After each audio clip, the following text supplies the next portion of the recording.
Genghis Khan ने अपने युद्ध अभियान के दौरान लगभग 4 करोड़ लोगों को मार डाला था। उस समय की आबादी के हिसाब से ये दुनिया की लगभग 10% आबादी को मार डाला था। अगर ऐसे 10 राजा होते तो दुनिया ही खत्म हो जाती। चंगेज खान की मौत के बाद मंगोल साम्राज्य छोटे छोटे राज्यों में टूट गया। मंगोल आक्रमणकारी चंगेज खान 1162 में बोर्जिगिन कबीले के टेमुजिन से पैदा हुआ था। उसका खौफ इतना था कि बड़े बड़े साम्राज्य सिर्फ नाम सुनकर उसके सामने झुक जाते थे। चंगेज खान मॉस्को से लेकर बीजिंग तक के साम्राज्य का मालिक था। चंगेज खान ने मंगोल पठार से खानाबदोश जनजातियों को अपने साथ मिला लिया और मध्य एशिया और चीन के विशाल क्षेत्रों पर विजय प्राप्त की। फिर उसके वंशजों ने साम्राज्य का और विस्तार किया और पोलैंड, वियतनाम, सीरिया और कोरिया जैसे दूर दराज के क्षेत्रों पर विजय प्राप्त की।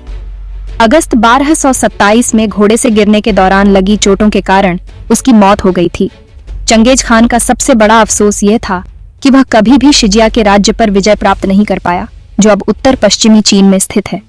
चंगेज खान मुस्लिम नहीं था, उसका असली नाम तेमुजिन था। वो एक महान मंगोल शासक था जिसने मंगोल साम्राज्य की स्थापना की। चंगेज खान अपनी जबरदस्त संगठन शक्ति, अनुशासन तथा आक्रामक साम्राज्य विस्तार के लिए इतिहास में प्रसिद्ध हुआ। चंगेज खान की मृत्यु से पहले उसने ओगदेई खान को अपना उत्तराधिकारी बनाया और अपने बेटों और पोते के बीच अपने साम्राज्य को खानतों में बांट दिया। पश्चिमी जिया को हराने के बाद 1227 में उसका निधन हो गया। चंगेज खान ने मुस्लिम साम्राज्य को लगभग नष्ट ही कर दिया था। चंगेज खान का जन्म 1162 के आसपास आधुनिक मंगोलिया के उत्तरी भाग में ओनोन नदी के निकट हुआ था। उसका वास्तविक या प्रारंभिक नाम तेमुजिन था। उसके पिता का नाम यसुजेई था, जो कियात कबीले का मुखिया था। चंगेज खान की दाईं हथेली पर पैदाइशी खूनी धब्बा था। उसके 3 सगे भाई, एक सगी बहन थी और 2 सौतेले भाई भी थे। 12 वर्ष की आयु में चंगेज की शादी बोर्ते के साथ कर दी गई थी, जिसका बाद में अपहरण हो गया था। अपनी पत्नी को छुड़ाने के लिए चंगेज को लड़ाइयां लड़नी पड़ी थीं। कहते हैं कि चंगेज खान ने दर्जनों शादियां की थीं, जिससे उसके कम से कम 200 पुत्र हुए थे।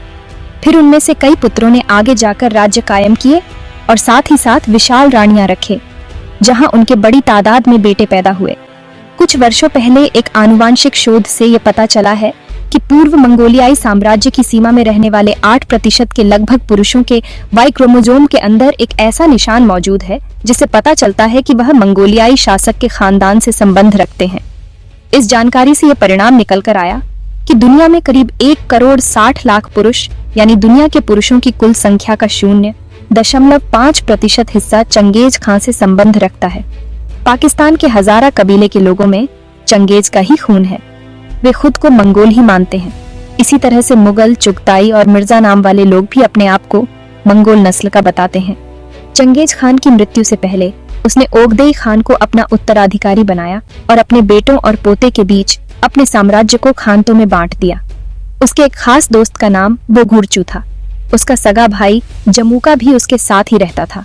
जमुका हालांकि प्रारंभ में उसका मित्र था, बाद में वो शत्रु बन गया। कबीलों की लड़ाई में उसके पिता की हत्या कर दी गई। बाद में चंगेज खान ने जमुका को हरा दिया और फिर शुरू हुआ उसके द्वारा सभी कबीलों के अपने अधीन करने का अभियान। इसके बाद मंगोलिया से लेकर यूरोप तथा एशिया के कई हिस्सों पर उसने आक्रमण किया तथा वहां अपना साम्राज्य स्थापित किया। चंगेज खान की मृत्यु से पहले उसने ओगदेई खान को अपना उत्तराधिकारी बनाया और अपने बेटों और पोते के बीच अपने साम्राज्य को खानतों में बांट दिया। पश्चिमी जिया को हराने के बाद 1227 में उसका निधन हो गया। चंगेज खान की मौत के बाद उसके पोते बातू खान ने गोल्डन होर्ड सल्तनत बनाई थी। यह सल्तनत मंगोल साम्राज्य का ही हिस्सा थी, जिसे किपचक खानत भी कहते थे। खानत एक ऐसे राज्य को कहा जाता है जिस पर किसी खान की उपाधि वाले शासक का राज हो।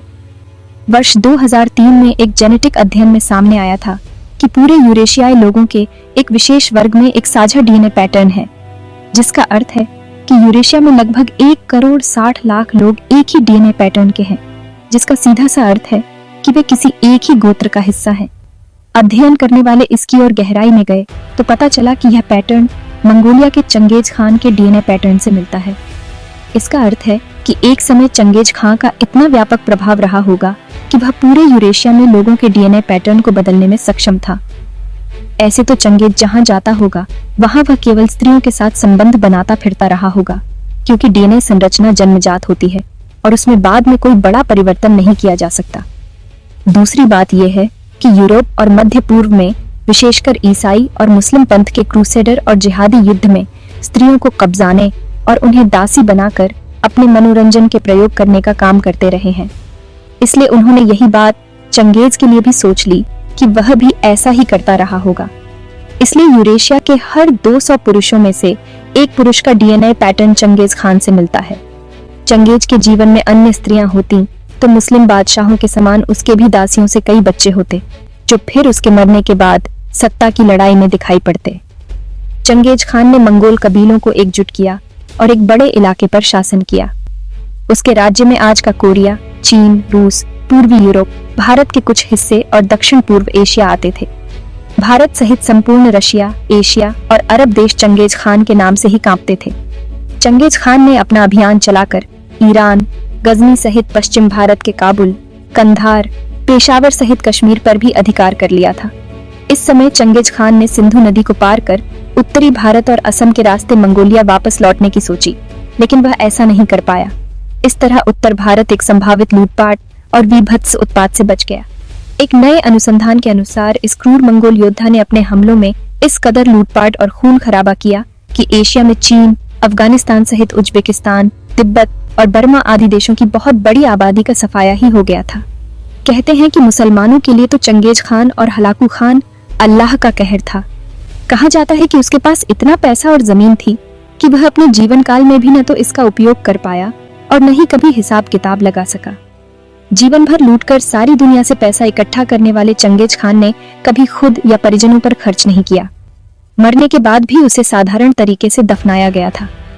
रूस में वोल्गा नदी के किनारे पुरावेत्ताओं ने 750 साल पुराने एक शहर के अवशेषों को खोज निकाला है। इस शहर को चंगेज खान के वारिसों ने बसाया था। इन अवशेषों में 2 ईसाई गिरजाघर भी शामिल हैं, जिनमें से एक में पत्थर और मिट्टी पर बेहतरीन शिल्प नक्काशी को उकेरा गया है।